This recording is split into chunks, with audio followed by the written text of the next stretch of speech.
think so, yeah. All right. Rob is sick and Mark is in summer. That's a good story. I like the last 3 months, 4 months. All right, so we're recording. Yeah. All right, I will call the meeting to order and start with our pledge of allegiance.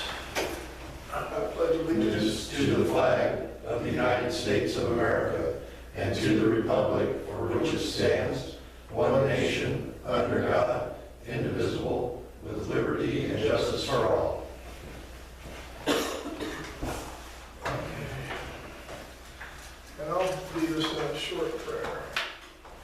Heavenly Father, thank you for gathering us together, and thank you for continuing to bless us in this country. And let's all focus on bringing unity within the communities and around the world. In Jesus' name, amen. All right, roll call. Paul's here.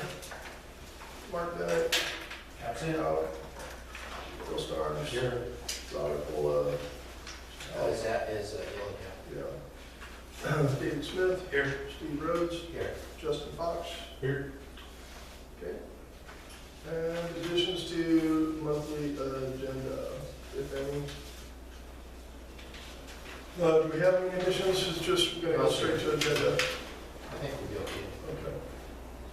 All right. So first we'll start with a motion to approve the October minutes. I'll make a motion to approve. Second. All in favor? Aye. What, do you wanna, would you like to take Notes? minutes for us? If not, I have to. Oh, I'm not about that. We should- Thank you, Patricia. The public is gonna take our minutes for us. Let's thank the public. Thank you, Pablo. Yeah. I'll make a motion. All right, so our financial report. Let's see, we wrote a whole bunch of checks. Total deposits for $26,322.95. Total expenses were $21,488. Checking balance right now is $6,257.79. Interest on the money market was $1.36. Our money market balance right now is $160,106.96, and our public fund checking is $104. I have a motion to pay the bills. I'll make a motion to pay. I'll second the motion. All in favor? Aye. Can I just want to summarize something.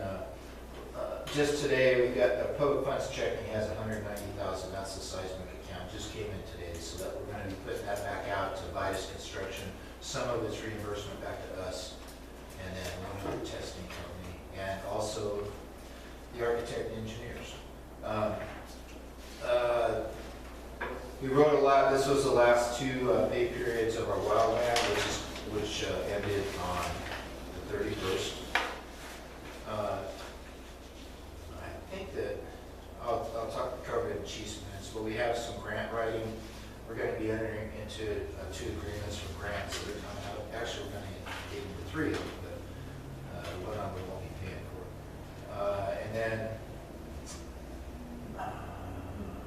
Action Fire and Safety is a set of turnouts for one of our new firefighters, Corey Oates, which is that was $3,035 this year. They're up about $800. But that one's going to be reimbursed by Safer because we've got 2 or 3 people on paper that are new firefighters that we can get stuff reimbursed through Safer. So just to let you know some of the money that's for it. Okay, real question. Yeah. Do you want me to put another 10 into the checking account? No, we're good because we're actually, today, we were actually like at 14,000 or something. Okay. Because we, since this time, we got 15,000 back from Safer the other day. And then we've got, and then that other 9,700 from last year's BFA went into our money market account. So we're actually looking pretty darn good, especially since this is November and our taxes will start coming in here in about 2 weeks. So. Okay. I just didn't want you to sit here and go, oh, wait a minute. We're good. And in fact, we'll get some money back into the money market here by the end of November. Okay. Okay, so now we're on to communications report. I can tell you that there's a little over 2,100 hits again on our website this month. If you guys, you and the public listening, if they're listening on the video, the website's getting updated regularly. Justin's doing a really good job on it. There's current news on it. And there was also a tribute to John Parrott, the longtime 10-mile firefighter that passed away last month. I believe. Yeah. They had their service last weekend over at 10 Mile.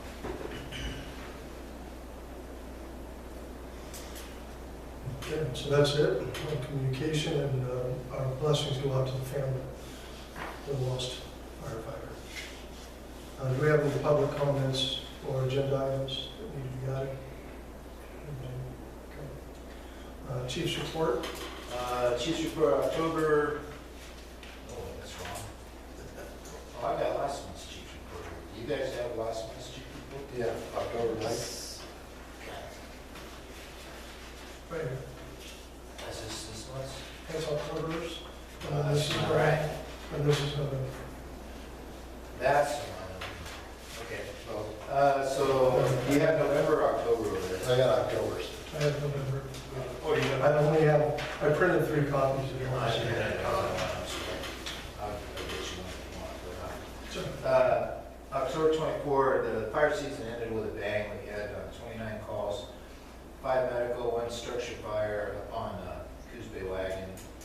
There was no injuries. There was about $135,000 damage as an accidental cause, about $30,000 to the contents also. 4 MDAs. We had 10 natural cover fires as the fire season ended most of them over the last day or 2, right after fire season ended. 1 false alarm. Just a false alarm. This one's getting pretty common around here. That's an iPhone falling on the ground. We had a guy that driving down Coos Bay Wagon, and he left his phone up on top of the car. So when it hits the ground, it says there's an accident. And so then everybody's going around looking for an accident. We found one of our cadets, as we were coming back looking for this accident, saw the phone laying on the center factory. So, but anyway, it's pretty common all around the county. What we're getting is calls with GPS coordinates, and they could be way the heck out in the hills or anywhere else. It's an iPhone. 6 hazardous conditions, which were also illegal burns, 2 lift assists. The biggest fire of the year we had in our area was about 3 acres or so, and that was the day after fire season ended, right up here on Colonial. And let's see, the couple days before that, we had 9 mutual automatic aids given to Melrose and CDF and ARP in the Winston area. Camas 10 Mile, and Melrose over grass fires that got away. Mostly control burns that got away. Our training this month included our use of equipment check and maintenance night, our reporting with Infrared and the iPads. Justin's kind of our technical guy on that now, and he gave us a really good class. I'm behind on it. Everybody else seems to be figuring it out. No, okay. A night drill at the tower over in Melrose. We got the new Lucas CPR tool. Did we have that last month? You guys are You just got it. Okay, okay. So we had an introduction for everybody and use, and then we had SCBA fit testing, annual fit testing, and May Day training. There's a lot of other stuff going on. We have a new firefighter joined up he's retired from Central Douglas, George Harold. Yes. Huh? Yes. Yeah, he was a lieutenant over there, and he's joined us. He wants to be a driver. He's retired, so he's kind of getting older, and he doesn't want to be crawling around the floor in a fire, but he wants to drive the tenders engines as an outworker and stuff. So he's been coming in pretty regular and going over all the units and that kind of stuff, and some of the other folks have too. Justin attended the National Fire Academy, did some off-campus stuff up in Tillamook, 2 weekends in October, I think? 3 weekends. So he's been attending that, incident commander and on-scene initial attack. I went to the Oregon Fire Service Conference last week in Cinnamon River. fire chiefs gave us the opportunity to apply for a scholarship, so I did, and so the lodging and tuition for the thing was free, so that all we had to do is pay gas to get up there, so last Wednesday, Thursday, Friday. There's really good, a lot of stuff about the legislative stuff going on, juvenile fire setting, they had some classes on that. I can't remember all the stuff now, I got it in my briefcase out there. I'm overwhelmed. Anyway, it was worth it, and just to reiterate, is Oregon Fire Chiefs Convention is going to be in February, March or so, somewhere up in Bend, so I'm going to try to send somebody up to that. The SDAO has their convention for board members, if anybody's interested, in February, I believe.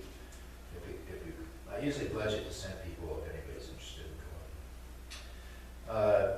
Justin's been involved with the 10 Mile and Glide Fire Academies, and we have one person attending 10 Mile Academy, at least part-time right now, and then Justin's been doing some teaching over there. What else on training? A whole bunch more. There's a bunch coming up. Yeah, we're going to be hosting a state class for a national class in January for traffic incident management, to how to safely control scenes, flagging and all that kind of stuff. So What they're trying to do is they came out with a national standard, so everybody knows exactly. It used to be, depending on which department you were with, is how you kind of controlled your scene. They're coming out with a national standard for it, so everybody should know. Tow truck drivers, police, fire, public works, anybody should know exactly where each apparatus gets parked. So, Are folks coming here, or is it going to be national? so it's the National Traffic Incident Management. So this is getting spread out through the United States, but we have pushed this out statewide. I just got confirmation today that we're doing it January 30th. It's starting at 10. It's about a 5-hour course, and I've already got 19 people signed up, and I just started pushing it out today. You get it here at this stage. Yep. Nice. let's see, we have numerous online trainings. We've shifted a lot of our OSHA training and a lot of the firefighter one training onto IFSTA, and we also have the safe personnel training for all the OSHAs. We're going online trying to keep our training nights more manipulative type training and physical type training. I don't know if it's working as well as we thought. We may have to switch and partially do some full. Sending people home and saying, hey, we got it. The required OSHA training with safe personnel is probably 12, 16 hours a year. And so we're sending out, Justin's got a schedule, so classes go out every month, so you start getting notices in your email, do your class, do your class, do your class. So, and I'm one of them that's getting that, so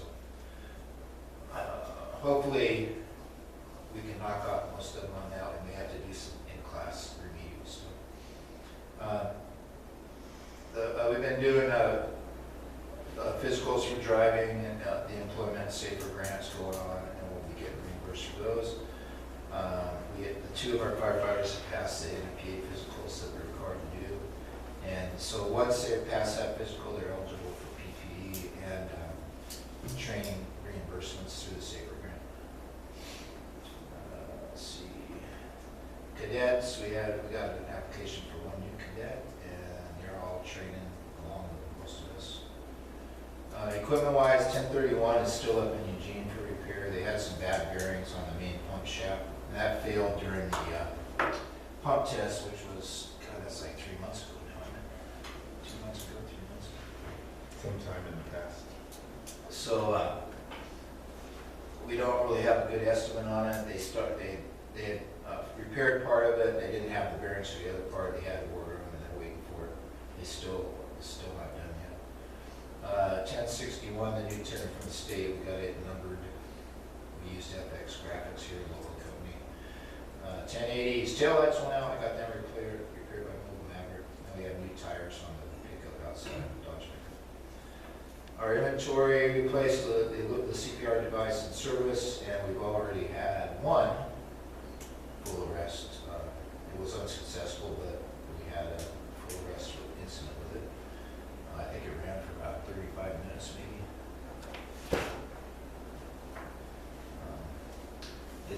thing is you can, when you're all done, it downloads the data of the incident times and everything. When you started, when you stopped, sometimes we stop and do pulse checks, or the medics will stop and push some kind of drugs or something, so it runs a whole printout of everything. 23.5 minutes. But it functioned really. Oh, yeah, good, great. I was impressed. There are some real benefits to it. One thing is, we were in a bathroom, and a lot of times when you're in there, there's actually 4 of us in there, right? Justin and I were there, and 2 paramedics and the victim. And by putting that on, you take out the person that's doing the compressions and everything, so you got somebody at the head doing respirations, and the paramedics pushing the drugs. So there's even in a confined space, you got a lot more room, and it's being efficiently done. So after each time that it gets deployed, so I get an alert sent to my email that it tells us that for the time that this Lucas device was turned on and in use, we had an 87% efficiency rate. So each time that you stop it for over 10 seconds, that kind of skews your numbers because you're not supposed to stop CPR longer than 10 seconds. But it compressed for 102 beats per minute. It did 2,085 compressions, this whole thing. It had 8 pauses over 10 seconds. The longest pause was 48 seconds. That was towards the end when they were on the phone with medical direction. So 102 beats per minute is what it's set at right now.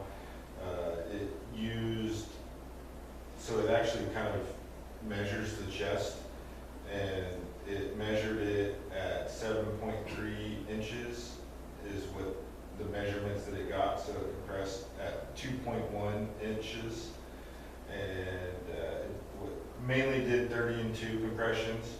But if you come over here, this is like a timeline of from the moment that it gets started to whatever buttons you push. It details each button push, and it logs it all out. So I can start printing these off after we do one of these, and I can say, hey, it took you guys 5 minutes to put it on, what happened?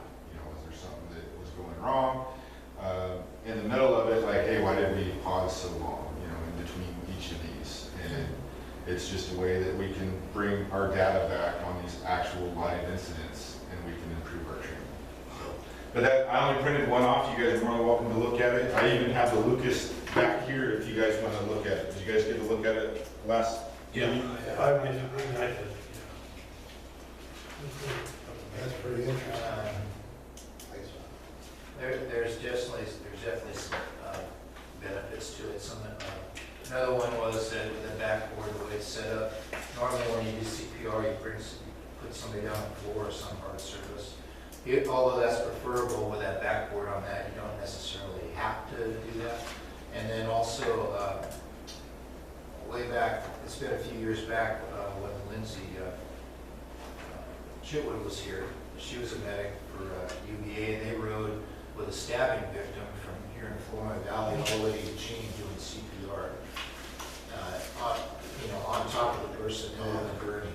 Well, that take care of that problem. This with the machine on. Does that wear you out? Yeah, she was pretty beat up. So anyway, there's some really good benefits to it too. Let's see what else happened. We got AED batteries. AED batteries have gone from $130 to about $333 in just a couple of years. They're lithium, of course, and they wear out about every 2 years, or you end up replacing them after you use them on a call. So we had 2 of them just start showing up as low. I already talked about Firefighter Hero. We got the extinguisher service for the years, that's done. Roofing and flashing have progressed up top. I know we have a membrane for the roof on, I'm not sure if it's all the way done or not, but it's not leaking, so it's good. And the flashing around the building's been installed, so it's kind of the final cosmetic work up there. Painting interior and exterior is still a little bit left, but mostly complete. The apparatus doors were supposed to be red, and they came in white. It looks, I think that's their plan, is to paint them white. So they're real nice, nice doors. A lot quieter, they're insulated, and it's It's a whole different system. The motor's right up on the wall. It's a lot easier. Sheriff orders. Yeah. Glass for the doors just got in today or yesterday. Flooring started and it's almost done. I think the storeroom upstairs has been done. Mini splits started working a couple days ago so that they could put the flooring in. Electrical work, they're still finishing that. They're going to do the lights in the office and an exhaust fan in the bathroom that were affected when they were working on the floors upstairs. The last big deal is the drain system out front asphalt in the parking lot. I'm sure it's going to be happening while it's raining. And we're going to have, theoretically, we're supposed to have units out for that because you're not going to be able to go in and out of the garage. We're trying to work, I talked with ZCS the other day about bringing in the steel plates like they do on the highway so that at night we can span the ditches so we can put the engines inside in the weather especially. We're kind of butting up against freezing weather and that's not going to be good for our trucks. We were supposed to get a whole separate electrical system out to the pole structure outside, and evidently, I heard yesterday, the day before, that has not been approved by Gloria at the state. If they would have got it done earlier in this whole construction process, the reason they were going to do that was because we had to have our units outside and they have to be plugged in, and we've been running off extension cords all summer. And now they're trying to justify it again. They're still working on it, but I don't know if it's going to happen or not. So what are they trying to do, put electrical up? They were going to do underground. We have a new power pole right on the road. They were going to split both up and go underground to the station and to that out there. And then Douglas Electrical's going to come in and pull all the overhead lines out and everything. Yeah. So I don't know if that's going to happen or not now. Be nice. They're doing an audit, Vitus is doing an audit this week to see exactly how much money's left. It looks like we have about $600,000 left. And then just got the reimbursement today, and we'll be putting in for another reimbursement as soon as I write the checks for that one. Let's see, so we got 15,000 something back from Saver for the payroll expenses for the last 3 months, and the website. Let's see. They did extend the contract out until December 2024 with the state for this project, and they keep telling us they're going to be done in November, so now it's probably going to be December. I don't know. They have been moving pretty fast the last week or two. I'm entering a couple grant writing contracts with for a fire truck grant for a new engine, and also for that CWDG fuel reduction thing that we put in for last year. I plan on using Lexipol. They're the ones that wrote the Safer grant that we got successfully. And we're talking at the fire truck grant's probably around $700,000, and the CWDG grant's probably going to be about $450,000 or so. And those grant fees up to $1,500 are refundable with the grant, so we'll see what happens with that. This month, the SDIS, the supplemental health insurances we have and the disability insurance are paid. We had to pay for this new image trend reporting system for 2025. That's going to be $1,000 a year each year for that process that the county's using here. A couple of fire incidents happened here at the end. The one we're talking about on Colonial, that was after fire season ended, the day after. The grass was still dry, especially on the south-facing hills here. So a resident up there hired a forestry guy who's supposed to be a hot shot during the season. And they built a bunch of piles up there and just lit it with no control lines or anything else. And that, like right now, like up there in Flournoy, you guys could probably get away with that the way he said. But here, that was south-facing and that day was warm. And the grass, it was the easement for Douglas Electric goes through there, so all it is grass, and it was out there in the sun. As soon as they lit it, and it came out from one of those trees, it just went gone straight up the hill and into Champagne Creek Ranch. I saw Before that. it stopped. So I I guess the point is that regardless whether it's legal to burn or not, and this one crossed 2 or 3 property lines. When that happens, you're liable for damages, and there's gonna be some legal, there's already some legal stuff going on. How much damage was it done? Well, they're gonna go for money for repairing fences. There was a dozer line cut across the top, so they're gonna be going for equipment expenses, doing water bars and that, restoration work and stuff. But in fact, the rumor was that the citizen was gonna be here tonight to talk about it, but he's not here, so I guess we won't. But anyway, just even in season or out of season, if it gets off your property, you're liable for damages, and I just want people to know that. And, there was a bad deal all around the county with anything facing south or with light flashing fuels. Man, they went off those last 2 days before it rained again. So the second one we're having is we're having some illegal trash burning in the area. People feel like they're entitled, I think, to burn trash in burn barrels. It's illegal. And in ORS 478, which is our government's rural fire districts, if you, anything except grass, leaves, you can do sawn and regular timber, and paper. Nothing else, no garbage, no tires, no anything else. So, cardboard, I know you'll get rid of it. So the whole idea, the whole problem with it is enforcement. So we don't have the right to enforce it. I could go out there and put it down, I could tell them not to do it, but I don't have the right to take it to court or anything. DFPA during the fire season can write them for burning illegal substances or burning, and how they can get them for burning out of fire season, or not providing water and tools and containment lines. So this happened after, this again has happened after fire season, and it's been multiple times over on Colonial that people are just burning their trash. They burn it at night after everybody goes to bed. So we've been assisting the homeowner over there with hooking him up.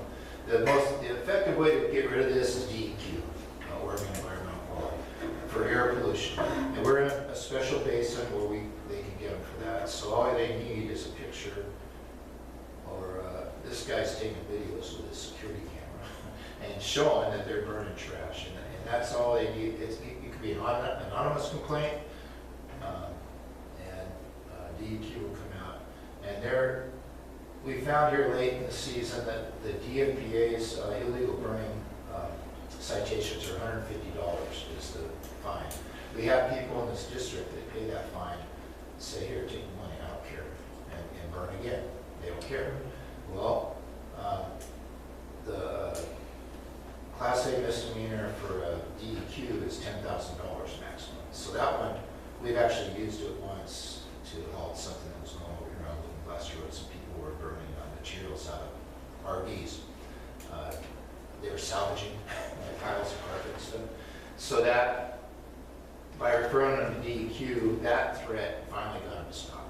$10,000 fine, so we're going to court. So anyway, it's just 2 calls, 2 kinds of things that we deal with, and we don't really. 10 Mile has some ordinance and stuff where they have gotten to where they can write citations and enforce and that kind of thing. They can't write yet, they're looking into it. Oh, okay. I don't really want to get into that. I mean, I was investigator for a department way back when, and you had to do PC 832, learning about guns, search and seizure, warrants, all that kind of stuff. And then when you write the citation, if somebody doesn't pay the fine, you end up in court. And I'm not going to do that as a volunteer. Right. I mean, and I don't know. And I don't want my recruitment retention officer sitting in court all day when he's supposed to be out here doing recruitment and retention, So the sheriffs will, outside of season, will write for criminal arson. But you're talking personal injury, large fire loss, or else some kind of criminal activity. They won't mess with garbage or small fires. So to clarify, burn barrels are right, burning your house, paper waste. Actually, burn barrels are against the regulation now. If it was paper, I think you can get away with it. I mean, you could burn wood in a burn barrel, for example. Burn barrels are against it now with DFPA. Is that right? DFPA wants no burn barrels. Okay, well, No burn barrels. I think what they're trying to do is trying to get people away from burning in barrels, because when they do that, they think they can burn trash. It's Trash like- being oddball stuff, not paper. yeah. Like diapers, plastics, that kind of stuff. I like burning all the stuff that comes that has my name, address, serial number, social security stuff. That's what I like to burn. You know what we do with it? So, Yeah, I want to shred it, but We have a shredder, everything runs through a shredder. I know people are using fire pits and everything else, so we had a discussion with DFPA when we had a fire out here on Strickland, the same one we have every year with a fire. Within fire season, he's one of the guys that just says, go ahead and find me, I don't care. And so enforcement wise, to get the DA to actually go after these people is hard, they don't want to. If it's like less than $20,000 damages, they're not gonna mess with it. I'll tell you, the best it thing costs we spend 40, I think it's less than $40, and they come and get our trash. Yeah. Oh, with your The best money we've ever spent. You can't go to the dump for that. Well, one of the things that we're Education. trying to tell people is that, like, if you do have a large brush pile or you have a brush pile, give us a call. I hand my card out all the time. If I have the time, I am more than willing to jump in a brush rig and sit with that pile to make Yeah. sure that it's not gonna escape. I'm not gonna pile your Brush. limbs up and brush up and, Yeah. put fire on the ground for you, but I can at least, we can try to get somebody there so they can be safe. If we start seeing something unsafe, we can say something. But the main thing is you have somebody there, we know that there's a burn going on, and if we see something taking off, we can act a lot quicker. Like when that Colonial fire kicked off, we were, Chief and Rich and I don't know who else. Oh, and Lester. But most of our crew was on Highway 42 on that escape burn pile when that one kicked off. And I had just gotten home from that class in Tillamook. So, I always get the perimeter around it Yeah. wet, really, really wet. And I sit there with the hose. If it starts getting too hot, I cool it down, spray on it, just keep it. even just going around your pile with a weed eater, Yeah. just doing something like that helps a bunch. But these are the things that we try to talk to people about, let them know how they can safely do stuff. And, they can always call here and I can put it out and, hey, if I get other volunteers to do it, or if it happens to be, nobody's able to do it, I'm more than willing to do it. And I'll bring a truck out, we'll sit. I run a soaker line. Run away. A soaker line? Sucker Land. Oh, yeah. With the burn barrels though, that's like old, goes back forever. You got a burn barrel, are they Or they educating just dig people? a ditch and throw your trash in it. That's, people are doing that out here too. Let's see, there's another thing I was gonna say about, the guy, the citizen whose fire was on this, one of his complaints was there wasn't anybody on Lookingglass on that fire. And that's not true. But we were committed with our brush truck and our tender to Highway 42. Justin was there and just 10-9 in our vehicle. But we had 4 or 5 engines from Central Douglas came, their battalion chief unit came, we had tenders from 10 Mile, and then we got released and came back over here. So by the time we were done, we had a lot of people here. So, and in fact, it showed the first fire district unit getting here in 6 minutes. So it's not like there was nobody here. And then a lot of the initial units didn't even get placed where the origin is of the hill, where the houses were and the danger was. So anyway, I was kind of hoping he'd come tonight so we could discuss that, but he didn't. So there was a whole bunch of community and school work and stuff this month. We did the Grange had a Halloween Day thing for the school, and Justin and a couple of our cadets were crossing guards to make sure the kids got back and forth between the Grange and the school. Misty and Lester and a few others did a skate night volunteer thing. They wanted help over there for the school skate night. So part of this thing this whole program with having Justin here is that we've got a much better communication going on with the school and much more involvement in your local community. I think there's other stuff you guys did too. I can't remember what you did. They did another Grange out in Melrose. They, They helped us on bingo night at Grange. bingo night, been attending TAPS, it's the Teachers and Parents Services with the school. I actually just found out that they're going after funding for a track. So, and it'll be a communal track, so they just put all the security fencing up around the school. The track will actually be outside of it. They've gotten two proposals so far, one for like $70,000 and one for $40,000. They're putting in for a grant for the funding for it, and if they get it, that's up to like $30,000, and they'll have to either accept donations or do funding for the other portion of it, whichever one they decide to go with. But that's going to be something that is open for the community to come and use because of it being outside of the security fencing. So I'm actually looking forward to them getting a track in there. Because right now you have to either go all the way into Winston or all the way into Roseburg just to walk on a track. So. Nice. The only last thing is the audit process is still going for last year and this year, so we're still working on that.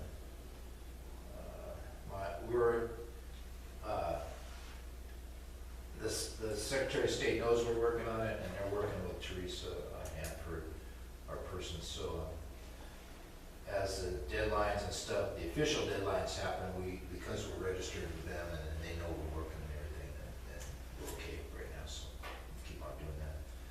I think that's it for this. You sure? If you look at the old business, it's going to be that we covered everything except one thing. All right, so moving on to old business, like Chief said, pretty much already covered these things, sleeper program, was it water tanker? And the last thing we gotta do, the only thing I didn't cover was that, 1080's fire damage, we finally got the lights in, that was the last thing to fix on it, emergency lights. And then also wildland staffing, we've got a report due next week, which is the final report for the season. One thing about that staffing grant is it's been staffed for the last 3 years or funded through OSFM, the State Fire Marshal. They don't have funding for it yet, so they're asking us all to make sure, like Virgil Osborne and all of our state representatives know, hey, for a relatively inexpensive thing, we can do this every year. And for our area, it's really, the biggest fire we had was 3 acres this year, and we had, I can't remember how many small fires we had. I'll have to do that for the statistics, but everything's been kept within 1 or 2 acres, so, and that's because we could get there fast. We've kept everything under half an acre during fire season. That one barn fire, how much was that guy, the same guy that started the fire with the garbage over there on That was under half an acre. and a half, okay. That's good. So, then it's working. yeah, if they can keep doing this, they're putting the cash right there on right there out in the field where it actually started, instead of making a whole bunch of infrastructure way up in the same. So I like it, yeah. Cool. New business, construction status and calendar, talked about that already. And just basically the completion date probably in November, maybe longer through December. Probably just the middle of December, maybe now, I think. I don't know. Have you heard anything new? I haven't heard anything new. Yeah. They've already ran into one issue upstairs, so they've done the flooring wrong upstairs. So they have to wait until that gets fixed so they can finish the flooring. You went over the 1031 repair and the upcoming training events. So on to President's report. I don't really have a whole lot to report other than, I'm going to be here for the next few months. So I don't have any planned trips anywhere. Oh, I'm finally going to be here, so I do you look really apologize. tanned and everything. Oh man, I was on the road, but I'm back and I'll be here at least through February, March. no Christmas trips. And so we're now on to directors, any directors' reports, board member comments, going once. Public comments, nothing. Next board meeting is December 11th, 2024. Can I get a motion to adjourn the meeting? Make a motion. I'll second. All in favor? Aye. Meeting adjourned. You want this? No, I don't.